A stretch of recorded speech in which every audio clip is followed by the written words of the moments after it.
Boa noite a todos e a todas, sejam todos muito bem-vindos. Estamos aqui reunidos para mais um encontro do projeto Reflexões Filosóficas. E hoje vamos falar sobre um autor que até agora ninguém havia comentado, que é o Henri Bergson. Olá Luiz, boa noite. Só esperar o professor Adelmo entrar aqui para ele poder fazer sua explanação.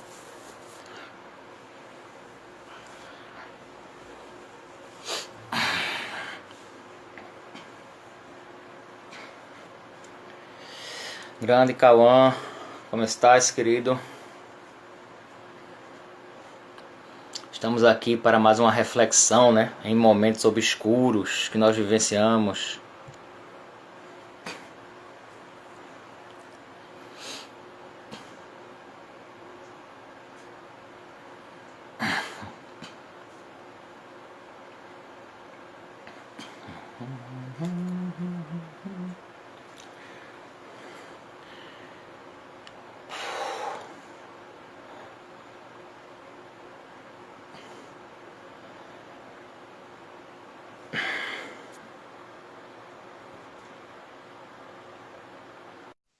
Isso. Sendo só mais um zumbi existencial, exatamente. Eu acabei de publicar isso. Boa noite, professor. Boa noite, professor Hugo. Como está? Tudo bem na medida do possível, né? Então tá bom. É isso aí, na medida do possível. E na medida do possível, né? É.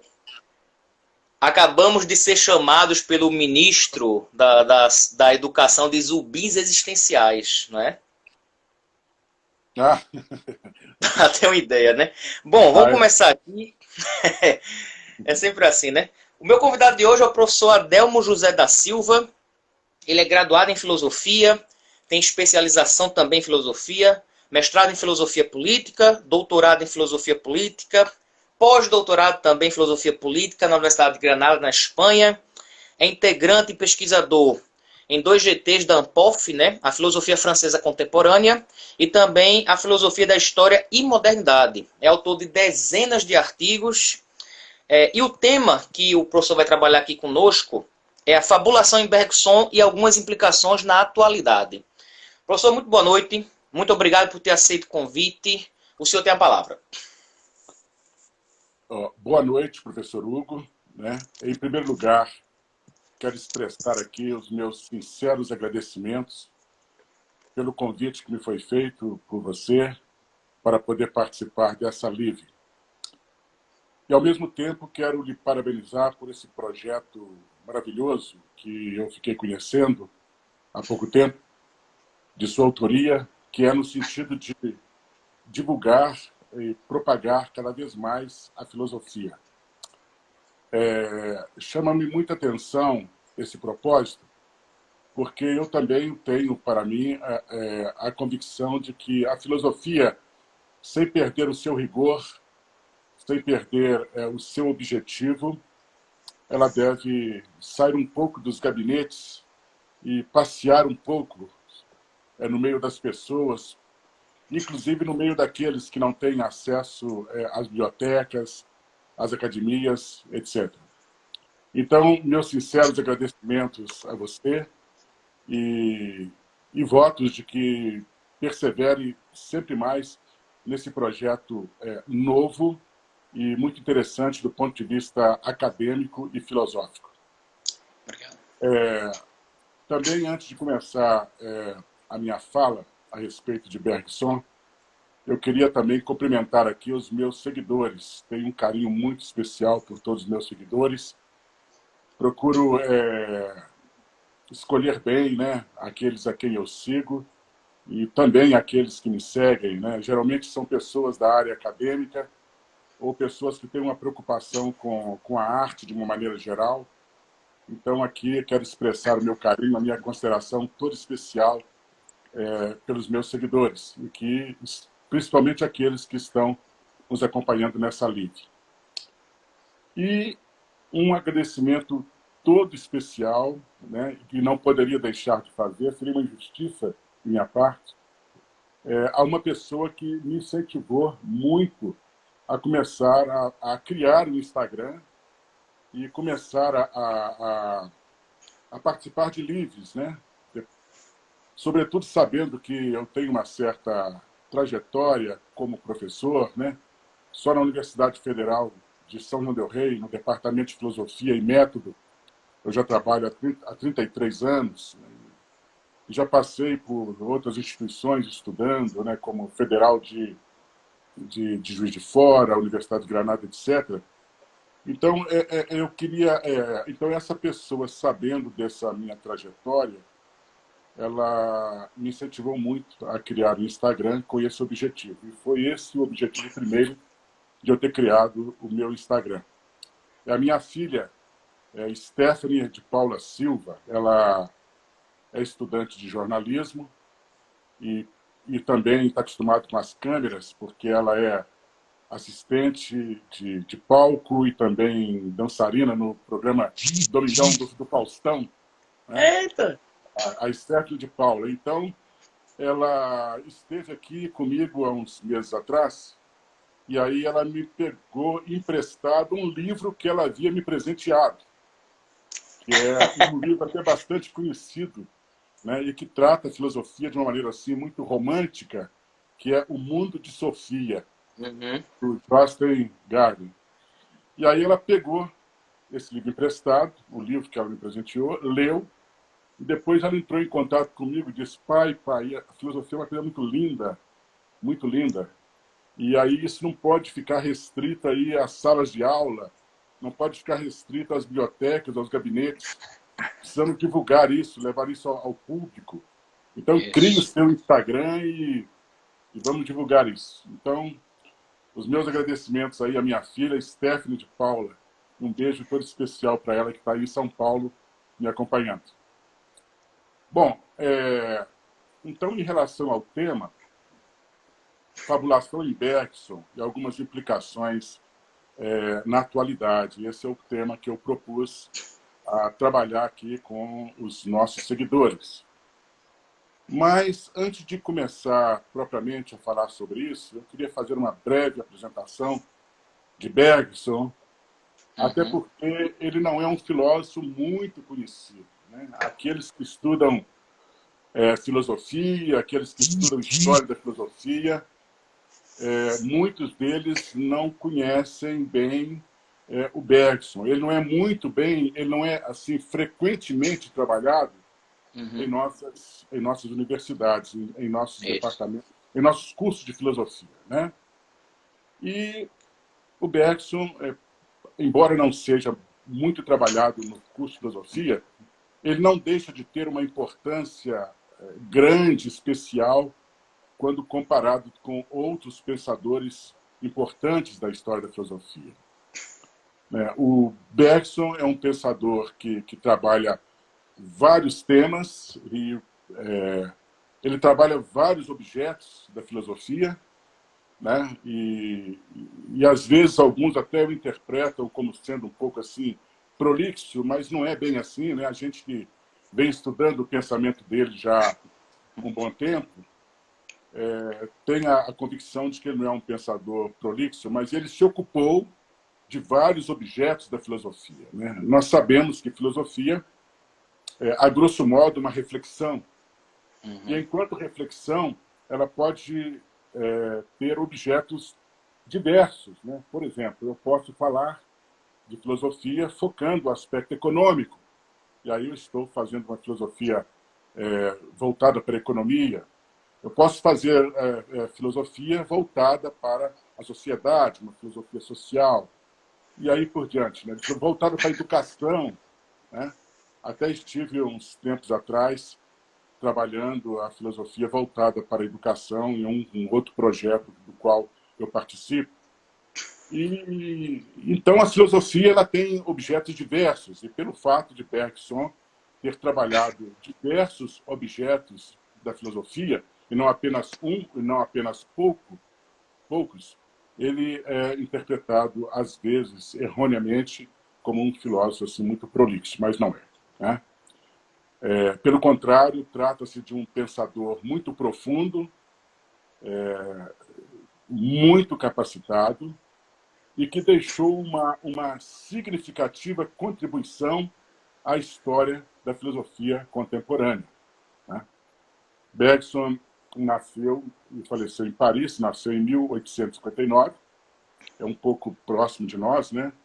E faleceu em 1941. Escreveu vários livros, né? E dentre esses vários livros que ele escreveu, eu, como pesquisador de sua filosofia, eu destaco 4, que para mim são muito importantes. Por exemplo, Ensaio sobre os dados imediatos da consciência, que ele terminou de escrever em 1889, né, e que vai tratar sobre a questão da duração e o espaço. São 2 questões muito importantes no pensamento dele, né? O que significa a duração, em que consiste a duração e o espaço, né? O que é o espaço, em que consiste o espaço. Depois tem um outro livro dele também, não menos interessante que esse, que é Matéria e Memória, onde ele vai afirmar uma unidade entre a matéria e o espaço, um livro muito profundo, muito interessante. E há um outro livro dele que também esse talvez seja um dos livros dele mais conhecidos. Nesse livro ele vai trabalhar uma categoria que teremos oportunidade de falar sobre ele um pouco mais adiante, mas apenas para adiantar, ele vai trabalhar uma categoria central quando ele se propõe a se contrapor ao evolucionismo materialista, que é a questão do elan vital, que, segundo ele mesmo, seria uma força capaz de impulsionar tudo para frente, e não apenas a matéria, mas também o espírito. Esse elan vital, que é essa categoria criada e trabalhada por Bergson, explica não só o surgimento do universo, mas a evolução inerente ao próprio cosmos, mas não apenas a evolução material, mas a evolução espiritual que acontece com o homem. Por exemplo, quando nós... É muito comum, né, por exemplo, em sala de aula, nós nos depararmos com questões como essa. Por exemplo, olha, professor, como é que essa questão aí, né? Na antiguidade grega lá, filósofos clássicos como, por exemplo, Aristóteles, Platão, eles justificavam a escravidão, eles achavam que isso era uma coisa normal, né? É muito comum, né? Eu creio que até Isso. o professor Hugo já se deparou com situações como essa, e outros professores de filosofia que estão nos acompanhando, né? Então, veja bem, eu estou mencionando isso para mostrar que, através dessa categoria bergsoniana chamada elan vital, ele explica a própria dialética e o próprio progresso que acontece no universo como um todo. E esse progresso ele não está direcionado e focado apenas no aspecto material. Ele também diz respeito à evolução por parte das concepções que as pessoas têm, inclusive as concepções morais, né? Houve um momento, por exemplo, em que era muito comum, né, encontrar justificativa nas culturas para o machismo, por exemplo, né? Aquele entendimento hoje totalmente entendido como totalmente equivocado, né, e distorcido, anacrônico, e sem nenhuma explicação de que o homem possuía uma superioridade em relação à mulher, né? Hoje esse pensamento ele é um pensamento tido como inteiramente caduco, né? E aí eu volto ao Bergson, né? O que estaria o Bergson através do elan vital, que é esse conceito que ele trabalha muito nessa obra A Evolução Criadora. Ele explica essa própria evolução, essa dialética que acontece com o espírito, com a percepção, com o entendimento, né, e que vai fazendo o homem cada vez mais progredir na sua forma de entender-se e entender o mundo.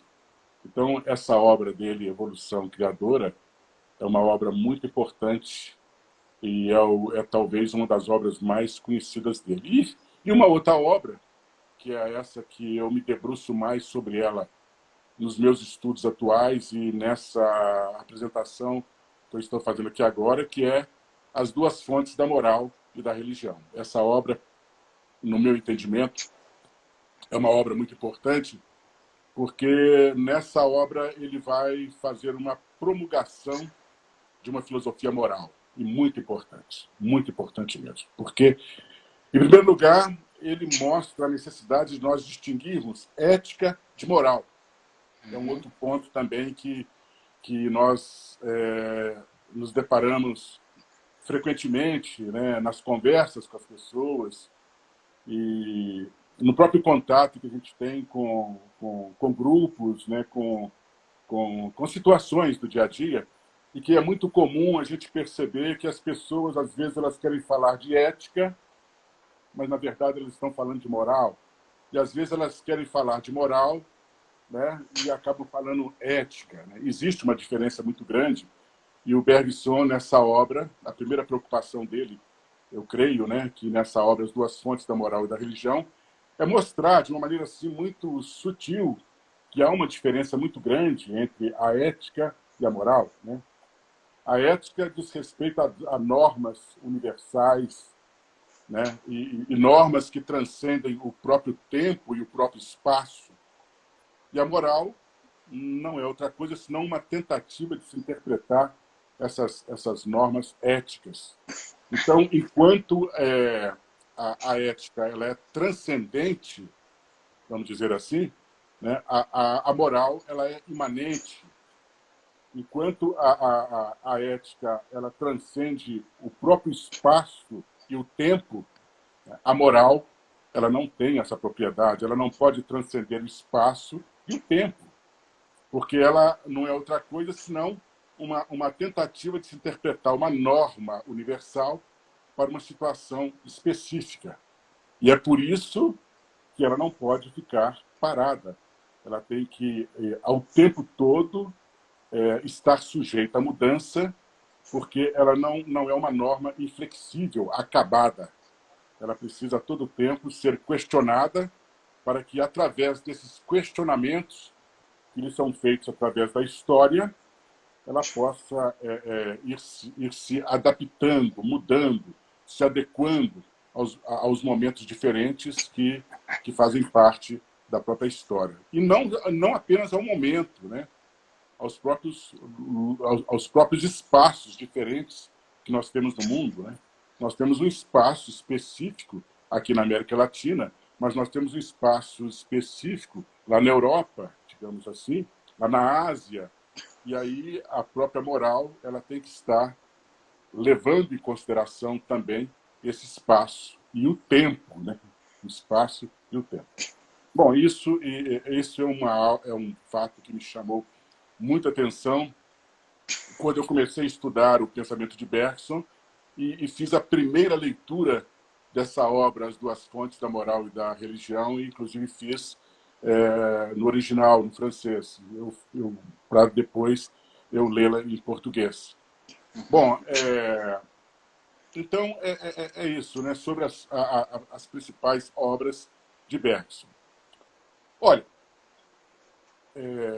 antes de nós começarmos propriamente no assunto, depois de ter feito essa breve apresentação de Bergson, por ele não ser um filósofo muito conhecido em nossas academias, né, em nossos cursos, eu vou apresentar um ponto aqui que vai servir de ponto de partida, vamos dizer assim, para o que nós nos propomos a conversar. Eu vou arriscar aqui a dizer algo que eu disse na minha tese de doutorado e que depois eu reafirmei no trabalho que eu fiz de pós-doutorado, onde eu escrevi um livro que deve ser publicado nos próximos tempos, aí, após essa epidemia, né? E aí eu parto sempre dessa consideração. Existem dois movimentos que vão marcar, que vão servir como ponto de partida para o Bergson desenvolver a reflexão dele. O primeiro movimento é um movimento francês, encabeçado pelo filósofo Auguste Comte, que, por sinal, teve uma influência muito grande a nossa cultura política, né? Durante o meu mestrado, lá pelos idos 1992, eu trabalhei isso, a influência do positivismo no Brasil, né? E aí, o Augusto Conte, ele teve uma influência muito grande no primeiro momento do pensamento de Bergson. Ou seja, ele, quando ele começou a estudar filosofia, quando ele começou a refletir filosoficamente, ele teve contato com esse positivismo. E nós sabemos que o positivismo de Augusto Conte, principalmente a lei dos três estados, ele apresenta uma sugestão filosófica bastante controvertida hoje, principalmente, através da lei dos três estados. Através da lei dos três estados, ele mostra que o espírito humano passa por três fases. A primeira fase é a fase teológica, sendo que essa fase teológica ela ainda se divide em monoteísmo e politeísmo, mas há pouca diferença ali. Dentro dessa fase, segundo Augusto Conte, todas as explicações, né, com as quais o espírito humano se depara, ela é buscada em Deus ou nos deuses. Então, digamos assim, alguém pergunta por que hoje faz calor? E aí a resposta inevitável para essa questão é a seguinte: faz calor hoje porque Deus quer, ou então porque os deuses querem assim. Uhum. É próprio da... Ou então, vamos supor, uma outra questão também que a gente sempre se vê diante disso, né? Alguma calamidade que acontece, né? E isso se tornou muito comum agora, diante dessa pandemia que nós estamos vivendo, né? E aí algumas pessoas encontraram explicação nisso a uma vontade sobrenatural, né? De que isso acontecesse para que a humanidade tomasse um rumo diferente. Isso, Está sendo muito comum a gente escutar isso isso. aí, né? Nas vizinhanças, nos lugares onde a gente vai, né? Olha, Deus quis assim para que as pessoas mudassem, né? Olha, o Augusto Conte, ele diria o seguinte: olha, explicações como essa são explicações típicas dessa primeira fase do espírito humano, que é a fase teológica. Então, a resposta e as respostas para os fenômenos diante dos quais o homem se depara são buscadas nessa fase teológica. E depois vem a segunda fase, que o Augusto Conte fala sobre ela, que, na verdade, não constitui propriamente um avanço dessa primeira fase, mas, assim, ela serve mais como um momento de passagem, né? Que é a fase Uhum. metafísica. E depois vem uma terceira fase, que é a fase positiva. Nessa fase positiva, eu chamo a atenção daqueles que estão nos acompanhando nessa live, né? Principalmente aqueles que não são muito familiarizados com a filosofia e com o pensamento de Augusto Conte. Nessa fase, o que nós encontramos? Nós encontramos Augusto Conte dizendo o seguinte: olha, nessa fase nós temos tudo que nós precisamos para o desenvolvimento. Por quê?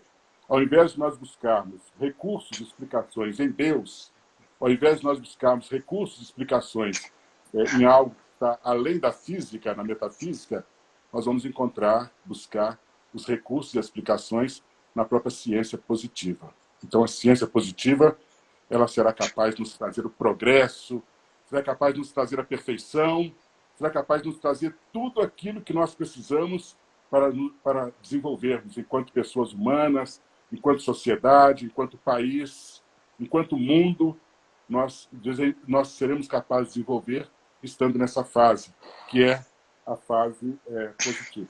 Bom, esse é o primeiro momento marcante na filosofia de Augusto Conte. Isso vai chamar muito a atenção dele. O Conte vai ficar muito impressionado com essa proposta de Augusto Conte. E depois, um outro movimento que é o evolucionismo materialista. Esse é um outro movimento que também vai chamar muita atenção de do Bergson, né? Porque é aquele evolucionismo, aquela forma de se entender a evolução que é partilhada por Lamarck, por Darwin, que é o evolucionismo materialista. Fala-se da evolução do mundo, né? Da evolução do cosmos, mas somente dentro de uma perspectiva material. Então, trata-se de um evolucionismo materialista. Então, isso vai chamar bastante a atenção do Bergson. E, como eu disse há minutos atrás, né, isso vai ser, de certa forma, um ponto de partida para a sua reflexão filosófica. Por quê? Porque, na verdade, esses dois movimentos, vamos dizer assim, o positivismo e também o evolucionismo materialista, eles vão ser entendidos por Bergson como sendo movimentos sinônimos e que podem ser reduzidos a um aspecto só, o chamado racionalismo. Então, essa é a compreensão que o Bergson tem. Então, o que seria propriamente esse racionalismo? Esse racionalismo seria a maneira de nós entendermos, né, que apenas a razão ela detém a exclusividade do saber. A razão ela seria a detentora exclusiva do saber. E somente ela, a razão, é que poderia dar explicações para o que acontece no mundo. Seria aquele entendimento, né? Até houve na modernidade um movimento que ficou conhecido como o movimento da morte de Deus, que está dentro dessa perspectiva racionalista, em que se entendia que o mistério existia enquanto a ciência não chegasse, né? E que o problema existiria somente até a ciência não chegar. E que, a partir do momento em que a ciência chegasse, todos os problemas seriam solucionados, todos os problemas que afetam a humanidade. Então, o racionalismo ele seria responsável não só para resgatar a humanidade, mas seria responsável por conduzir a humanidade de uma maneira muito feliz, né? Olha, eu não quero traçar muitas considerações a respeito do racionalismo, desse movimento racionalista aqui agora, porque não é bem o nosso objetivo. Eu quero procurar caminhar um pouquinho mais, mas eu teria algumas coisas a falar sobre esse racionalismo aí, né? Mas eu deixaria para uma outra oportunidade. Bom, o Bergson, como que ele vai se posicionar frente ao racionalismo? Ele vai dizer o seguinte: olha, isso não se sustenta. O racionalismo não se sustenta. Essa ideia de que a razão ela é detentora exclusiva do saber, isso não se sustenta. Isso não se sustenta porque nós temos outros aspectos. Além do aspecto racional, o homem tem outro aspecto, que é o aspecto emocional, né? Isso aí já estamos caminhando um pouco para onde eu quero chegar. O homem tem um aspecto racional, né? Ele tem um aspecto afetivo. Por exemplo, o homem ele sente saudades, né? Ele tem sentimento, ele não é uma estátua. Ele sente alegria, ele sente tristeza. E isso mostra que o homem ele não é apenas matéria. É isso. Eu estou usando aqui um palavreado leigo. Eu não estou me posicionando aqui como eu me posiciono dentro da academia, dentro da sala. Porque eu estou considerando que muitas pessoas aqui não são da área de filosofia, então eu tenho que falar um linguajar com a preocupação mais de me comunicar, né? Isso. Então, o Bergson diz assim, ele diria assim, olha, o homem não é uma estátua petrificada em que é apenas matéria, que você bate nela e ela não sente dor, né? É uma estátua que está ali, que não sente saudade, que não tem emoção, que não sente tristeza, não sente alegria. O homem não é isso. O homem é muito mais do que algo petrificado. Ele é também sentimento, ele é emoção, ele é espírito.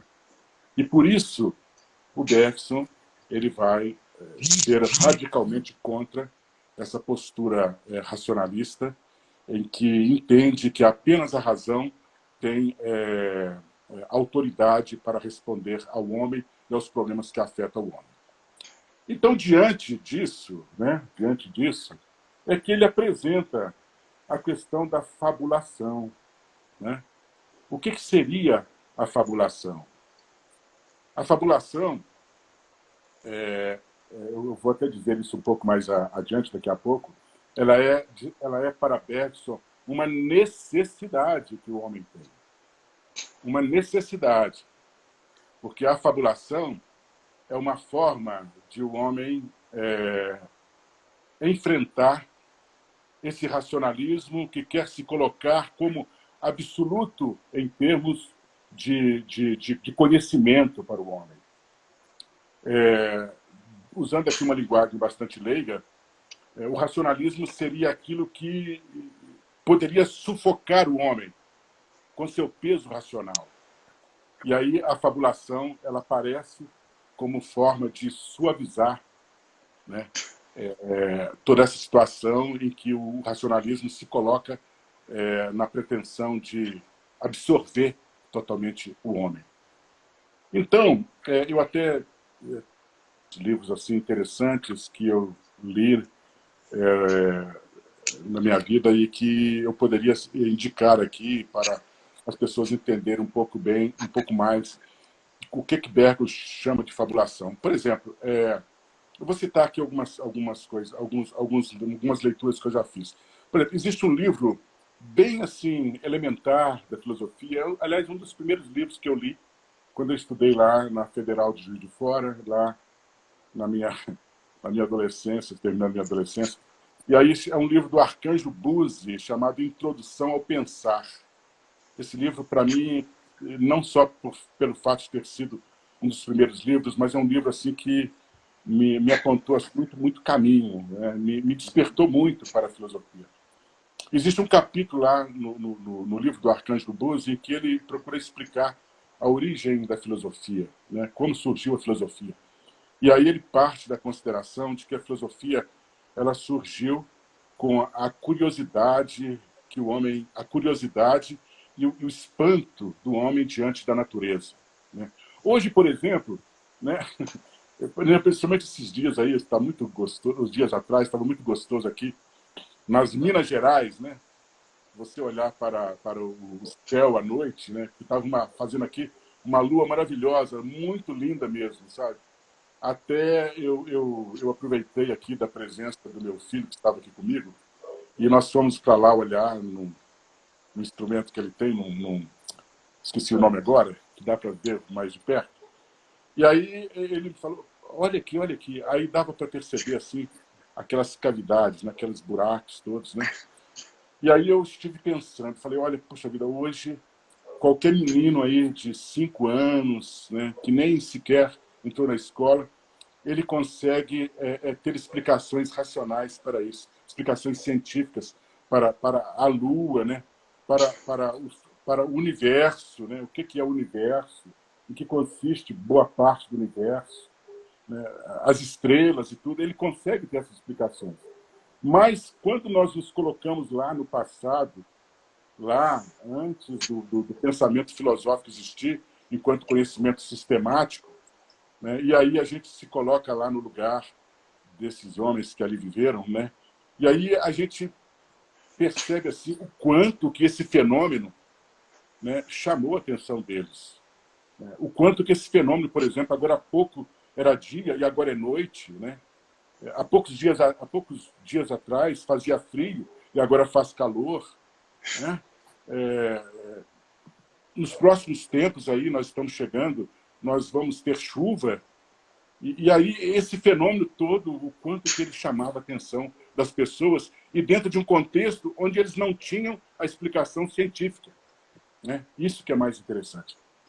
E aí, o que o Arcanjo do Buzzi diz? Ele diz que dentro dessa situação, dentro desse contexto, o homem sentia a necessidade de criar histórias, né? Criar explicações, ainda que provisórias, mas essas explicações eram uma forma dele sanar a sua curiosidade. Olha, eu relaciono muito isso com o conceito que o Bergson tem de fabulação, né? Você criar histórias, ainda que histórias provisórias, né? Para poder explicar algo que lhe instiga, né?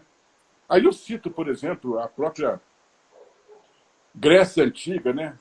A todas aquelas mitologias que nós temos na Grécia Antiga, né? A mitologia da criação do mundo, por exemplo, aquela coisa fantástica, né? A Uhum. mitologia da criação do mundo, né? A mitologia do nascimento dos 12 titãs, né? Que quase todo mundo conhece, que volta e meia nós temos filmes que são criados a partir disso, né?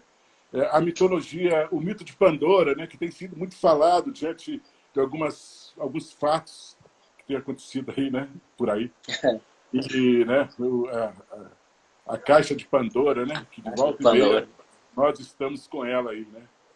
E o mito de Prometeu. Então são assim, são histórias criadas lá na Grécia Antiga, né? E que eu, como pesquisador de Bergson, eu relaciono muito o conceito de fabulação de Bergson com isso, né? Por quê? São narrativas criadas e criadas com qual objetivo?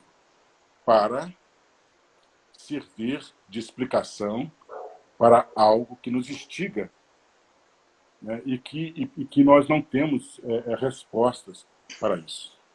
Então, a fabulação ela sempre esteve presente ao longo da história, né? Bergson não foi o único a tratar dessa questão da fabulação, mas ele trata isso de uma maneira muito apropriada, porque a gente teria que ter mais tempo, e eu sei que não vamos ter, porque o professor Hugo já me falou, olha, nosso tempo é limitado. Depois de uma hora, Ele aquilo lá vai encerra. fechar, e se você continuar falando, você vai continuar falando sozinho e pronto. Então eu vou ser bastante objetivo. Bom, então, no livro do Bergson, esse livro que eu acabei de mencionar aí, As Duas Fontes da Moral e da Religião, ele trata lá, quando ele trata da questão do fenômeno religioso estático, da religião estática, ele vai tratar dessa questão da fabulação, né?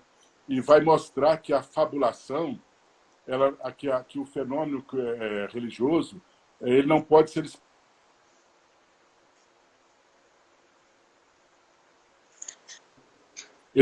explicado apenas enquanto fenômeno sociológico, mas ele tem que ser compreendido também na esfera psicológica, porque ele é, de certa forma, uma necessidade que o homem tem, né? A fabulação é uma necessidade que o homem tem, né? E é uma necessidade compreendida dentro dessa noção que ele tem de uma ciência que, num determinado momento da história, quis abarcar, quis dominar toda a área do saber, né?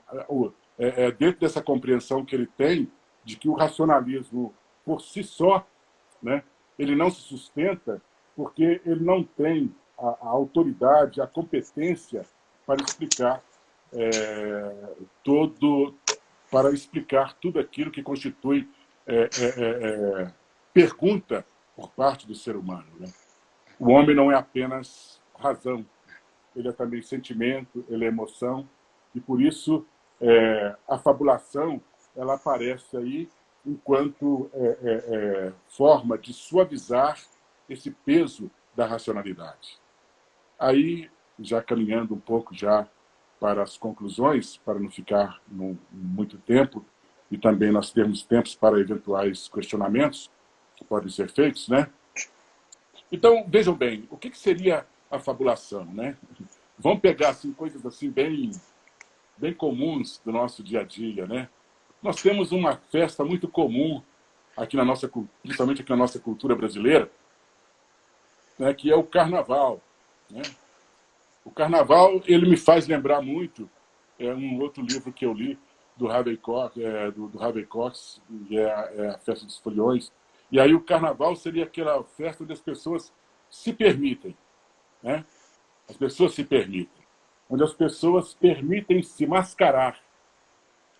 Isso quer dizer, as pessoas se permitem deixar de ser elas mesmas, elas permitem tirar aquela veste da racionalidade, aquela veste da obrigação, né, para poder se fantasiar, fabular.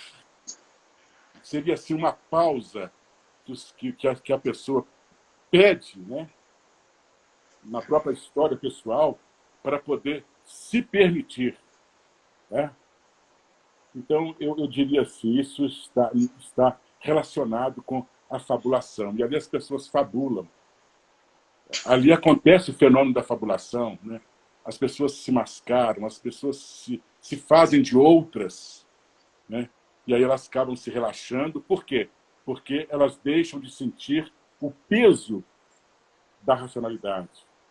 Então isso tem muito a ver, de uma maneira, uma forma bastante leiga, né, de explicar essa questão da fabulação enquanto necessidade apresentada pelo Bergson. É claro que, em termos de rigor, né, rigor acadêmico, a gente diria de uma outra forma. Diria que a própria inteligência ela tem uma tendência a sufocar o homem em função dela querer ocupar o tempo todo o espaço e querer explicar tudo, de querer ocupar todo o espaço da existência humana, da vida da sociedade, do mundo, né? E aí ela tem essa tendência a querer absorver, a querer sufocar. E aí a fabulação aparece enquanto um refrigério, né, para o homem que a todo momento se vê diante dessa racionalização, desse excesso de racionalidade que está presente no próprio dia a dia, né? E aí a gente cita, né, outros, eu poderia ficar aqui dando outros exemplos, outros exemplos para poder mostrar a fabulação no dia a dia das pessoas, né? Vou dar um exemplo aqui, né, para poder provocar assim, um entendimento melhor, né? Vamos imaginar, por exemplo, uma família que perde acidentalmente um dos seus entes queridos, né? E aí vem a racionalidade e diz assim, olha, ele morreu, acabou, né? Esse é um tipo de discurso, discurso racional. Agora vem a fabulação e diz assim, olha, ele passou dessa dimensão para uma outra dimensão. Ele não acabou. Ele passou para uma outra dimensão. Olha, existe uma diferença, né, entre os dois discursos. Eu não quero aqui entrar no mérito. Tá? Eu não quero entrar no mérito se isso é bom ou ruim. Tá? Eu quero deixar isso bem claro. Mas é uma forma de nós entendermos a fabulação do Bergson. Né? Eu estou me lembrando, nesse momento também, de dois livros que eu li. Né? Eu me lembrei aqui do Arcângelo Buzzi e me lembrei de uns dois livros que eu li também nessa mesma época, que foram os dois livros do Leonardo Boff, né? Do Leonardo Boff. Um livro tinha o título de Francisco de Assis, Ternura e Vigor. Francisco de Assis, Ternura e Vigor. Onde a tese, eu entendo dessa forma, né? A tese central nesse livro é a necessidade de conciliação entre a razão e a ternura. A ideia é essa, olha, o homem não pode viver o tempo todo sobre o peso da razão, porque senão ele não aguenta isso, né?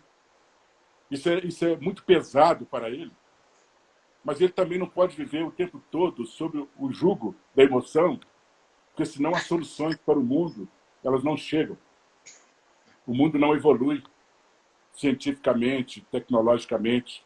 Então, a proposta é essa conciliação, essa harmonia entre a razão e a ternura, né, a emoção.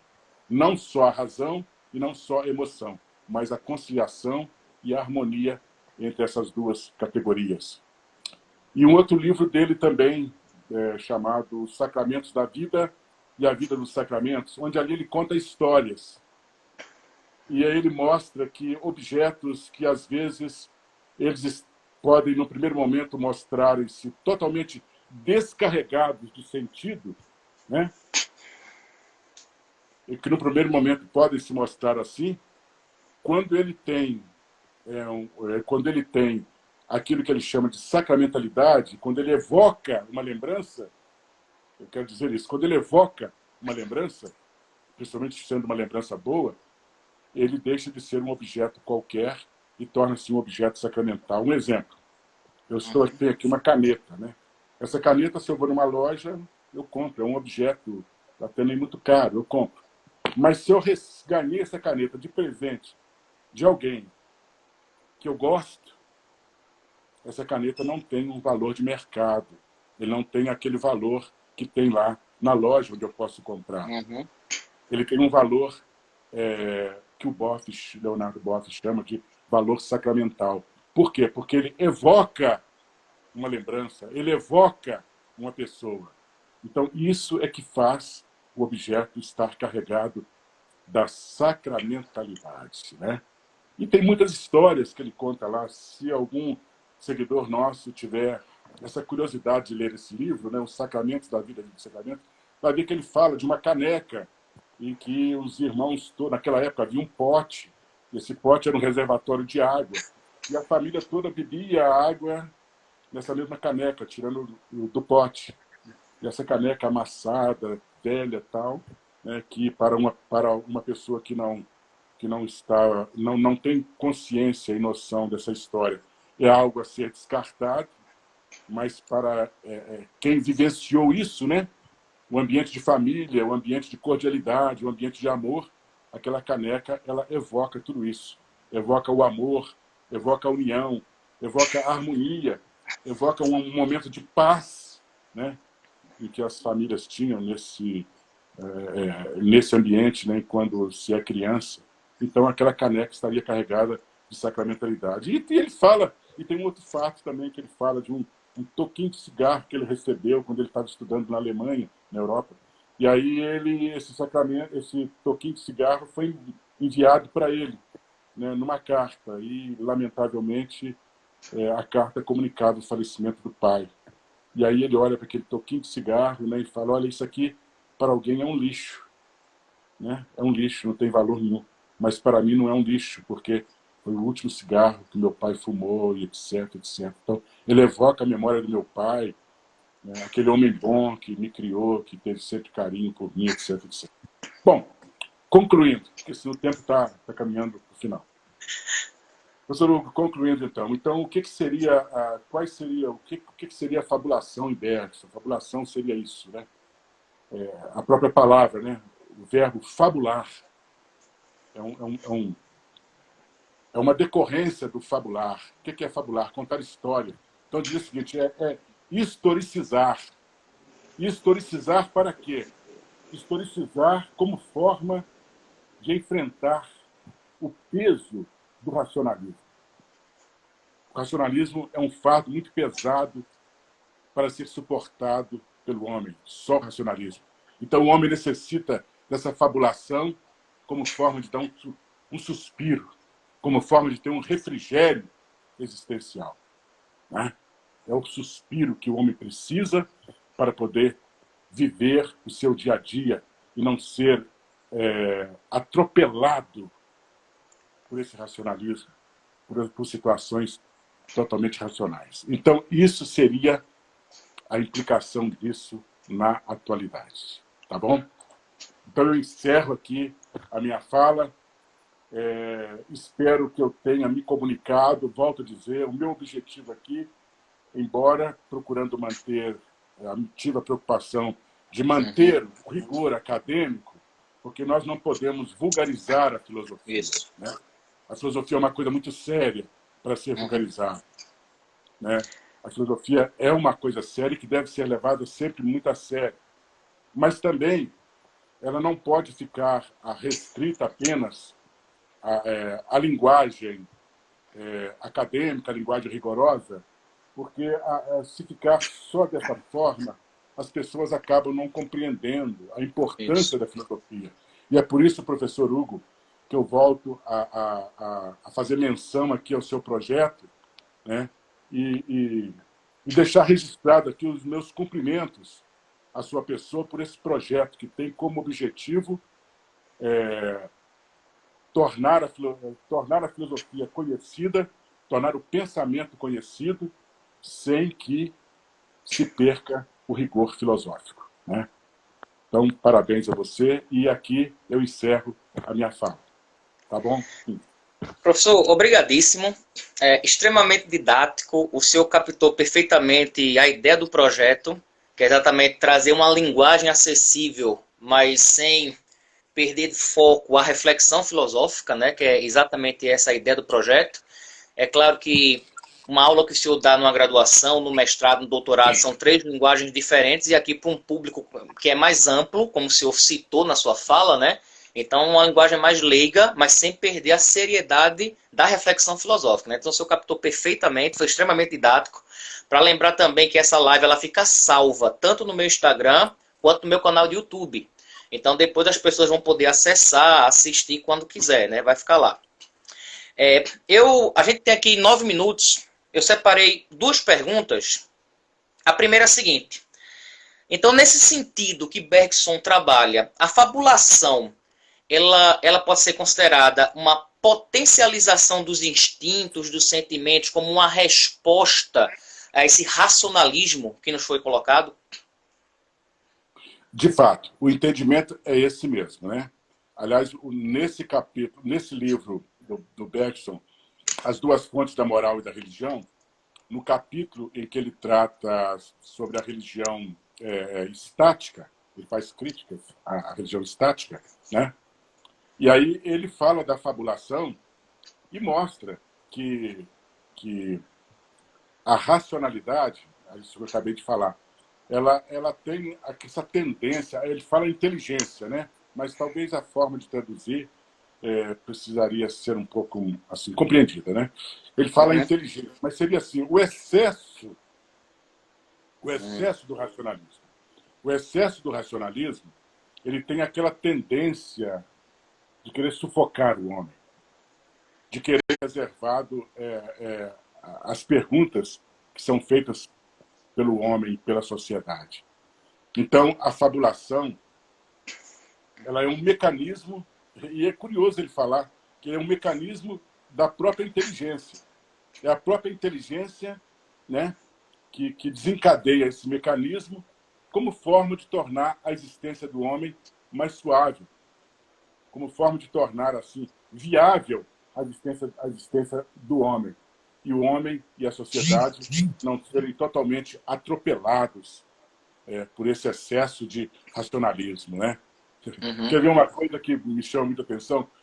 Amanhã é dia de muitas pessoas falarem assim, hoje é sexta-feira. Né? O que é? O que é hoje, é sexta-feira? O que estaria por detrás dessa expressão, né? Hoje é sexta-feira. Né? Por quê? É porque sexta-feira, normalmente, é onde se vai dar uma pausa às preocupações tipicamente racionais.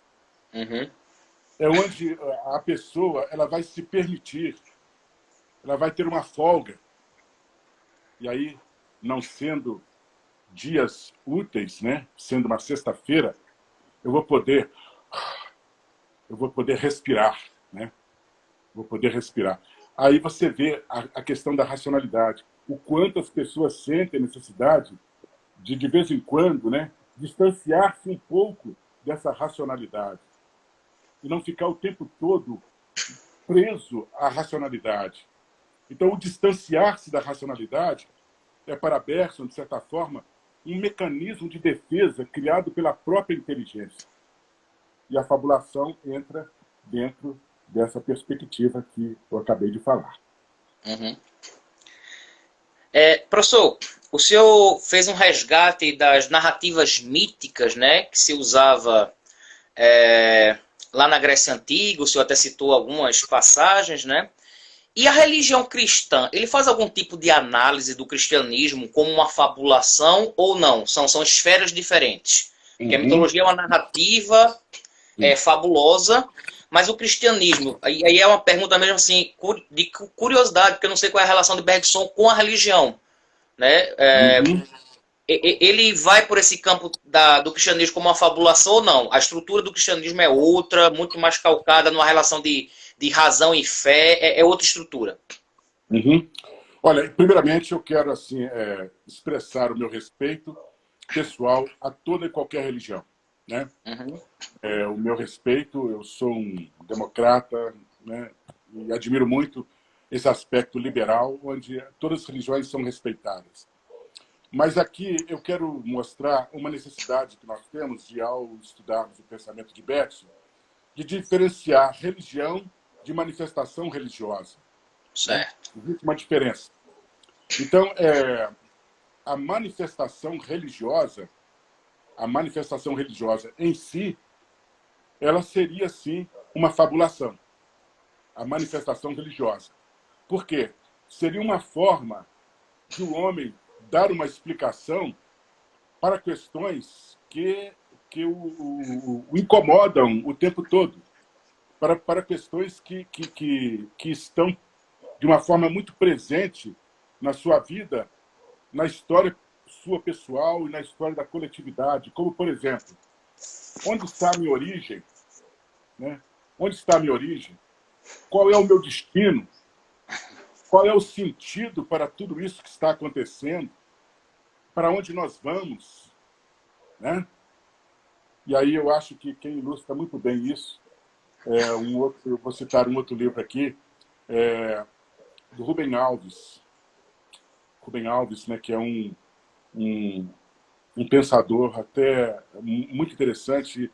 Eu já tive a oportunidade de assistir presencialmente uma palestra dele, quando ele esteve aqui na nossa instituição. E tem o livro dele, O Enigma da Religião. Né? O Enigma da Religião. E aí, quando ele trabalha o conceito de religião, a religião enquanto fenômeno. Então, dentro dessa perspectiva fenomenológica, a religião ela é uma fabulação. Agora, repito, não é aqui uma crítica minha à expressão de fé das pessoas. Isso é Claro. algo que eu respeito. Eu estou aqui me referindo à manifestação religiosa e não Uhum. às questões enquanto profissão de fé por parte das pessoas. Então, enquanto manifestação religiosa, ela é, sim, uma fabulação, porque é uma narrativa que a pessoa cria para explicar questões que estão o tempo todo acompanhando a sua existência. Né? E eu tive até a preocupação nessa pergunta de falar assim, na visão de Bergson, né? Eu até, porque hoje em dia a gente vive num mundo que qualquer deslize da fala, as pessoas já tacam pedras, né? Então não é a minha posição, não é a posição do senhor. Como é que Bergson analisa? É o autor, né? E é bom deixar isso muito claro, né? O senhor falou É isso logo verdade. no começo da resposta, porque qualquer coisa que a gente fala hoje em dia pode ser deturpada, né? Sim, sim, sim, sim, Professor, sim. falta apenas um minutinho. Queria agradecer imensamente sua gentileza, sua educação em todos os momentos que nós tratamos essa live aqui. O senhor foi super solícito e educado. Queria agradecer imensamente pela participação. O senhor aceitou prontamente. O senhor fez perguntas para que tudo corresse bem e ainda bem que tudo correu bem. Então, eu queria agradecer imensamente sua participação, professor. E dizer que eu vou. Ainda bem que sua filha lhe incentivou a fazer um Instagram e se puder faça lives, publique coisas acadêmicas que eu estarei seguindo com o maior afinco aqui. Tá bom. Professor, eu vou ser rápido então no encerramento. Reitero aqui meus agradecimentos aqui ao senhor aqui, tá? Pelo convite. Eu sei que muitas perguntas não puderam ser respondidas. Quero cumprimentar aqui rapidamente aos muitos meus alunos que apareceram ali, me cumprimentando, né? Marina Arieira, Cláudia Vasconcelos e outros mais, né? Cláudia Felizardo, tal, outros mais. Né? Na pessoa desses, eu quero cumprimentar meus ex-alunos que estiveram participando aqui, né? E mandar um grande abraço para todos eles.